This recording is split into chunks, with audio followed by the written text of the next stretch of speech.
my beautiful people, and welcome back to the channel. So, as that is the current state of the weather, my whole video today is going to be a different one. We're going to bake some cookies in a thunderstorm. I have all the bits for cookies, and I've been on about making some for a while because I have loads of chocolate left over. So, yeah, let's bake some cookies because we're not going anywhere in a thunderstorm. And I think the power just cut off, so the cookies might not even happen. Let's see how this goes.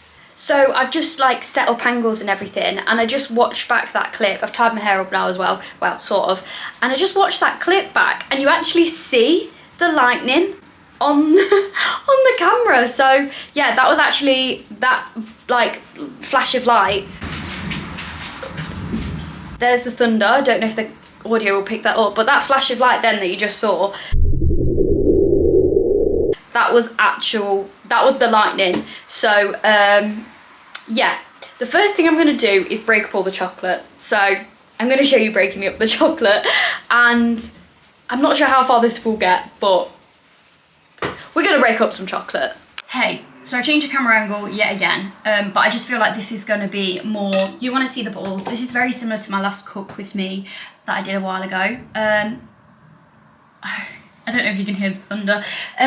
So we're going to start cooking. Like I said, the chocolate situation, this is the chocolate situation. So with this recipe, I always just basically end up using all the leftover chocolate that we have. So we have a random bag of M&Ms, that will probably go in a couple of them. Four eclairs, some Happy Birthday hotel chocolate, that massive slab that has then been dismantled into this. So this, and a random sheep that was obviously given as a present and just hasn't been eaten. So all of this chocolate is going to go in here. If you were making the recipe properly, I would probably say a normal big dairy milk bar of like normal chocolate. I normally go normal chocolate dairy milk bar, like a Bourneville, like a dark chocolate dairy milk, dark chocolate bar, and then a white chocolate bar. So I put like 3, you know, the big dairy milk bars, not the huge ones, but the like normal sized ones. One medium chocolate, one normal chocolate, one dark chocolate, and one white chocolate in the bowl. By the way, this recipe, I think it's like a YouTuber from, you know, beyond. It was either Zoella or Tanya Burr, someone like that, who made this recipe back in like when YouTube was massive in 2015, and I just kept the recipe, and it works, and I do it off by heart now. Like I actually don't look at anything because I've done it that many times. I do this for like when there's school bake sales, charity events, anything like that, and they always go down a treat. So I'm gonna make them and we can have them, and they're really nice warm with strawberries or ice cream, but I'll talk about that more at the end. But let's break up some chocolate.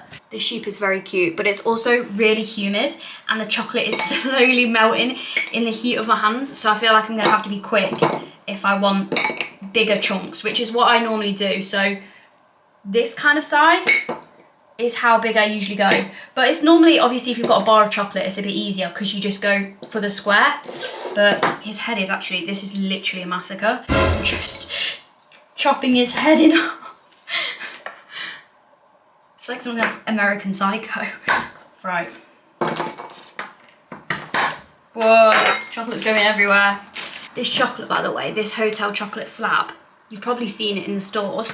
Stores? Why is that so American? You've probably seen it in the shops, but this chocolate is insane. It's so good. But it's that kind of size where it's so big. I mean, I'm a chocolate lover, and if I probably allowed myself, I would be able to eat it in one, but I just haven't. So I'm gonna break it up, and it will be of more taste in here. I also like to keep the chocolate quite big chunks because I feel like when it cooks, it's going to start melting anyway, but then by having it in a chunkier size, it doesn't completely melt. And then also that's the bit that then melts down when you reheat it and stuff, and gives it the chocolatey goodness. I don't know what I'm saying. It's so humid. Like, I don't know if it's coming across, but that's why the chocolate's melting so quick. You know those like really humid thunderstorms? That's what we're in right now. I just don't think the UK can cope very well with hot weather, because it just gets so hot and then it's like, nah, that's it. And it melts everything and we have a massive thunderstorm. But hey, the ducks are happy, the plants are happy, and that's all the chocolate. Okay, so now I have all my chocolate there. I think what I'm going to do is weigh out all my ingredients. I'm just going to put them in the bowl. I'm not going to put them into like the little glass jars that they do on like the cooking shows. I'm just going to put them, I've got a giant mixing bowl. I usually go for quite a big one because obviously the chocolate takes up a lot of space. I'm going to put all my ingredients in here, and it is literally just a case of put everything in the bowl and mix it together. So I will let you know what the ingredients are. So first things first, I'm the realist. As you may or may not be aware, we are slowly getting this kitchen done up. I think I spoke about it last time when I did a cooking room with me, but we have like a combi microwave oven. So I'm gonna set that to preheat. So you might just hear it whirring in the background, but basically you wanna preheat your oven to 200 degrees Celsius. I think that's right, 200 degrees. This is the oven, by the way. I've just moved it here so you can see it. I think you go convection 200 and then start. So that's that preheating. The next thing, has that been there the whole time? That's my tripod, by the way. The next thing we need to do is get the butter and the sugar in here. So I put the bowl on the scales. It's not rocket science. I put the bowl on the scales and I'm changing it to grams 0. So 200 butter. Ideally, it would be good if the butter was room temperature. That's obviously going to make it easier to mix and get out of here. Oh my god, isn't it the most satisfying thing when it goes in and it's exactly 200? Exactly 200. And then we need to go to 0 again, and it's 300 grams of cast sugar. This is where you realise how much sugar is in cookies, and it hurts the heart a little bit, as the sugar probably does, but we're going to bypass that. 300 grams of sugar.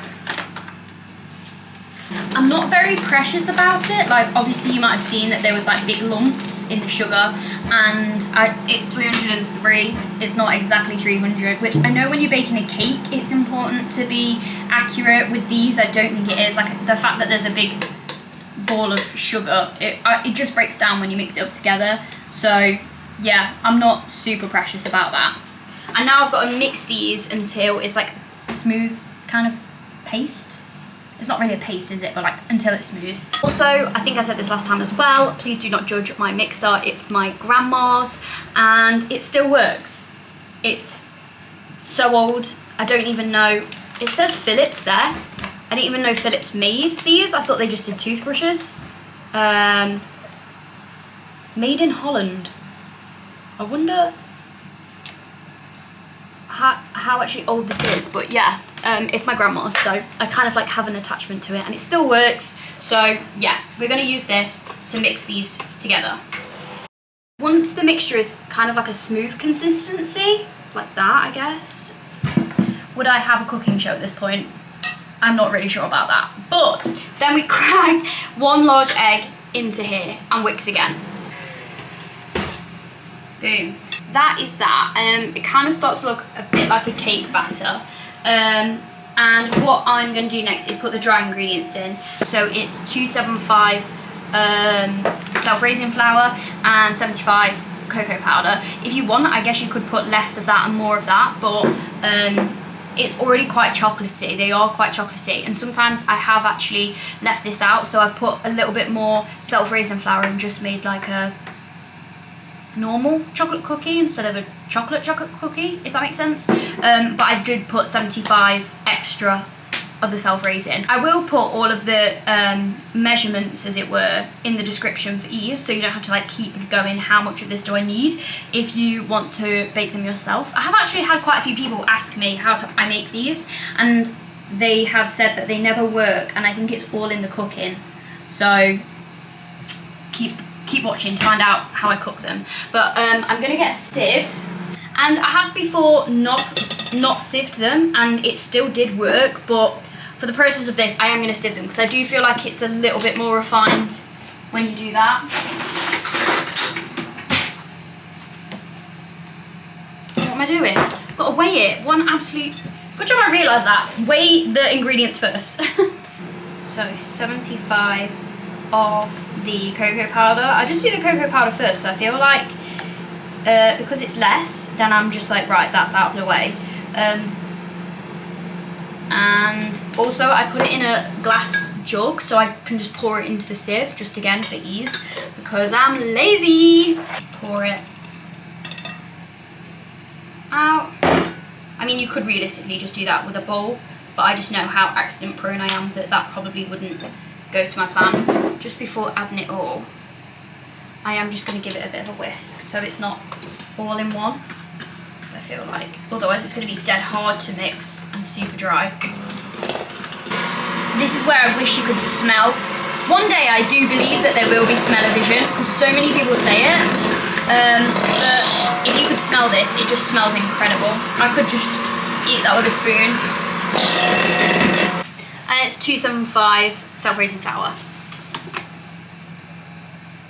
I'm probably going to do this in batches of like hundreds, and then 75 at the end, just for ease. I mean, that's see what I mean about the accuracy? It's just really not there, but hey, they always work out in the end. It does start to look more and more like a cake batter, but we'll keep going. Now we need another 100 self-raising flour. 150. I did 150 maths. Because I did 150, I'm just gonna do 125. Like I say, you don't have to be super accurate with it. Like if I went a bit over, you could just add a bit of milk in, and that'll like make it a bit looser again. So now I'm gonna mix the final bit in. At this point, it starts to look like a really thick cake batter. This is kind of the consistency, if you can see that. So it's like thick enough that it doesn't pour. It realistically, it does look like a cake batter. I have had it where it's been thicker than this before. I've had it when it's been runnier than this before. This is how it usually turns out, to be honest, like kind of like a thicker cake batter. When I roll it out, sometimes if it's like, I think it all depends on the egg, because obviously the bigger the egg, the more runnier the mixture. I'm saying this like I know, I really don't, but that's kind of how, trial and error, that's how it's worked for me. And if it's thicker, I'll just roll them out in my hands, because this is quite runny and I don't want to get it all in my nails and all over my fingers and, you know, it'd be a massive mess. I'll just use 2 spoons. But first thing I'm going to do is add all the chocolate. I actually put it in the fridge, by the way, so it would keep the chunkier size and not all melt, because it is still that warm. I'm now going to add all of this in. And I don't put the mixer too high on this. Maybe it's because of the age of the mixer. I also think, you know, big chunks of chocolate stuck in a mixer aren't going to do it any good. It doesn't really need massively mixing anyway at this point, because it's just trying to like evenly distribute the chocolate that's there with what's in here. So yeah, I can just kind of do it by stirring the pot, as it were. And then at that point I try and get as much mixture off here without it going everywhere.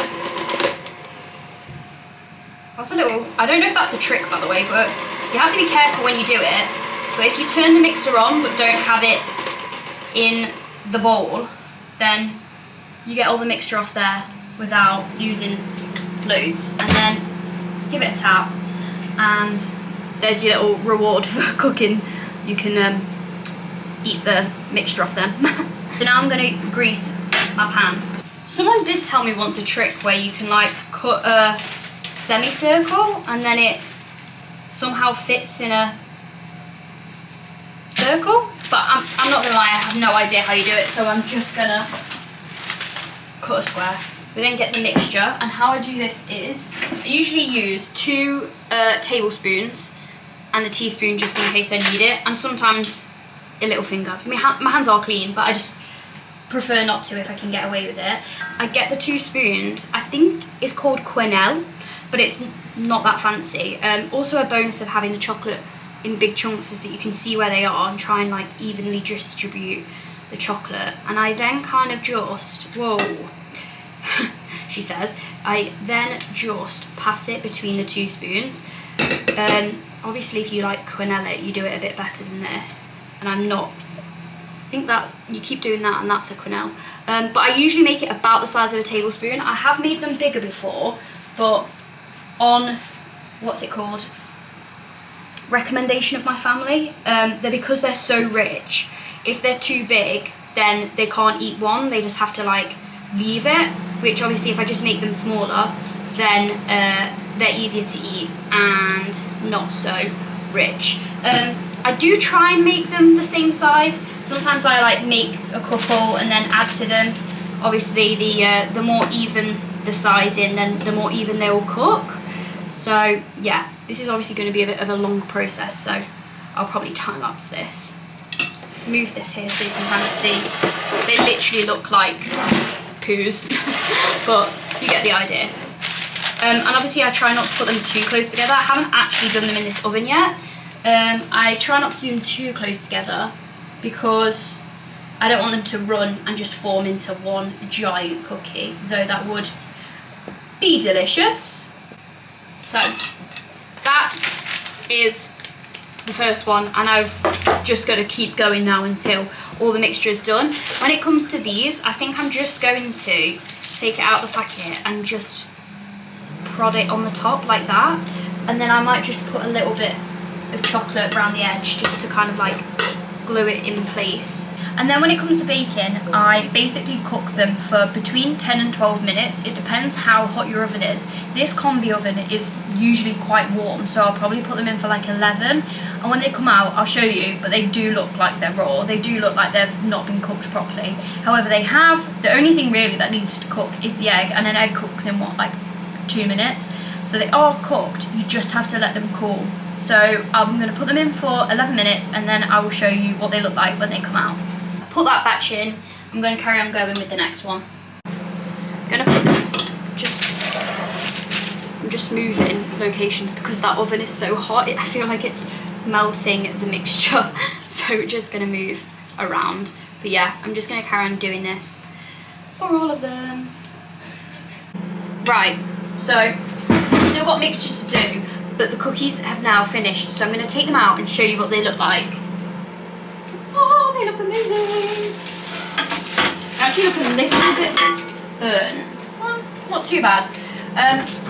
So I put these in for 11, on the next ones I'm going to put them in for 10, but this is what they look like. I'll show you a close-up. This is what they look like. You can see they have got a little bit caught. So on the next one, I'm not gonna leave them in as long, but that's the first time ever cooking them in a combi oven. And you can see, like, they're not quite, I don't know. My hands are clean before anyone says anything, but like to touch, can you see? They're very soft. So what I do is I leave them on here, leave them on the pan, or I'll just pull this off and leave them on the side to completely cool before I even try and get them off the greaseproof paper, because that's when you'll have an absolute nightmare. They'll go everywhere. So I'm going to take them off the take them off here, the pan, but I'll just pull this and leave them to cool before I then get them off the paper. Hopefully that makes sense. I'm just going to do that, and then I'm going to leave that to cool on the plate. And then I'm going to put this one in, and I think this time, so that went in for 11 and it was burnt, so I think I'm going to put these in for 9 and then check on them. These are smaller as well, so yeah, 9 minutes and then check. The only annoying thing is about doing it this way, you do have to use a bit more greaseproof paper, because obviously the greaseproof is currently being cooled. If I didn't have as much batter or mixture, then I'd just do a couple of rounds, or if I had an oven, I'd have like a that had shelves. Obviously this is just one flat thing, then I could do a couple of rounds, but with this I'm just gonna have to use a bit more grease proof.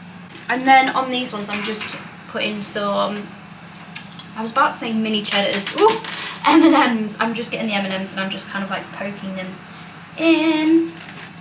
I just put a bit of chocolate over the top. I don't know why, I feel like it just protects them it protects them a little bit, and sticks them down properly rather than them flying off like this one wants to. There we go.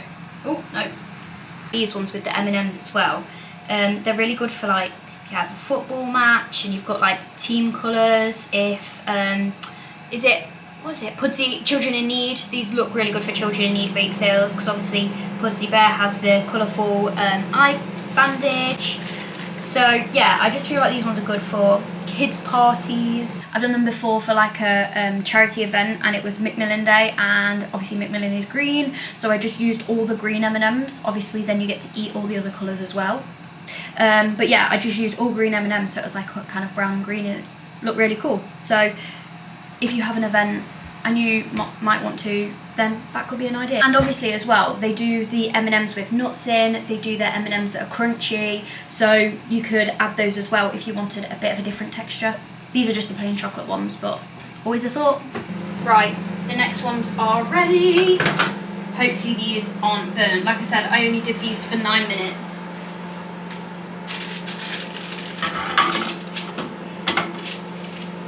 Oh, amazing. Can you see? Perfection. And now the batch that I made the first time has cooled down enough. I can use the piece of greaseproof for this one. I have actually just flipped it though, so the wet bit is on the side of the tin. And there we go. I probably will try and get a little spoon in here and eat the remainder, but there's really not that much left. So that's it. That's my final batch. One of them I have done like the surprise M&Ms, which is when they're in the cake rather than on the top. Sorry, in the cookie rather than on the top. The last batch is in the oven, or the second to last batch is in the oven, and then they're all done. And I'll show you them when they're done. Cookies before, the M&M ones, I put them in for less. So I actually put them on 190 for 9 minutes. And I will show you. I think they're perfect. So if you've got this combi microwave oven, or if you have a specifically hotter oven than normal, these maybe drop down the temperature and cook them for less time, because if I compare those with the ones that I put on the original temperature, you can see a clear difference. So these are the cookies that I put in on 190 for 9 minutes, and you can see this is how they usually look, almost uncooked, almost not set, but they are, and they still kind of hold their shape. Like that's how realistically I like them. And these ones I put on how I used to cook them when we had an oven. So these went on 200 for 11 minutes, and I think that was a bit long. You can see they have caught a little bit. I mean, they'll still be really good, don't get me wrong. And these are the ones with the eclairs, so obviously if you're wondering what that is, that's the caramel. And yeah, so if you do batch cook and you think, oh, why are they coming out a little bit burnt, try dropping the temperature just to 190, because that's what I did with these, and these are perfect. Like I said, people have asked me, they've done this recipe before and they've turned out like this, they turned out really stale. Just don't try and move them too early. Let them cool completely before, I mean obviously now these ones I have peeled off, and the bottoms are, they're all dry now, and they're still a little bit soft.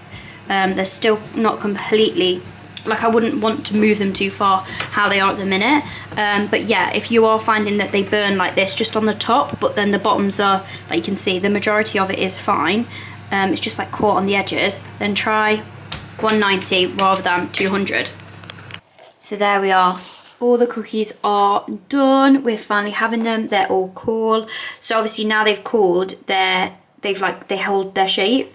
Obviously I wouldn't be like too rough with them because they are like soft cookie dough cookies rather than like a biscuit cookie. This is kind of like the one that I call the surprise cookie, because obviously when you open this one you can kind of see it there, all the M&Ms are inside rather than them being like this. And that's all. Also, please ignore the pasta sauce that is on my top. I've had my dinner now, and as I told you earlier, I am the clumsiest person ever, so I'm going to enjoy the cookie now. Actually, before I end, let me do a cookie pull. Yeah, can you hold Mom's here? Look, let me show you what these are like. Oh, you can just imagine it, can't you? They're so gooey. And the even better thing that I really love to do is pop them in the microwave, honestly, for like 10 seconds, and all the chocolate goes melted. So then when you eat them, it's just next level. It's next level. Even without, sorry, this is really rude, but oh my God. And there we go. Delicious, loved it, enjoyed it, and the thunderstorm has finally stopped. The sky is actually really nice now. It's like a lovely little sunset, and the air is far less humid, which is, you know, sometimes they say you need the rain. So yeah, very random video, wasn't what I planned, but I enjoyed it nonetheless, and now I have a batch of cookies to eat. So thank you so much for watching. If you enjoyed this video, as always, please leave me a like down below and subscribe if you haven't already. I'll see you next week for another video. Bye for now.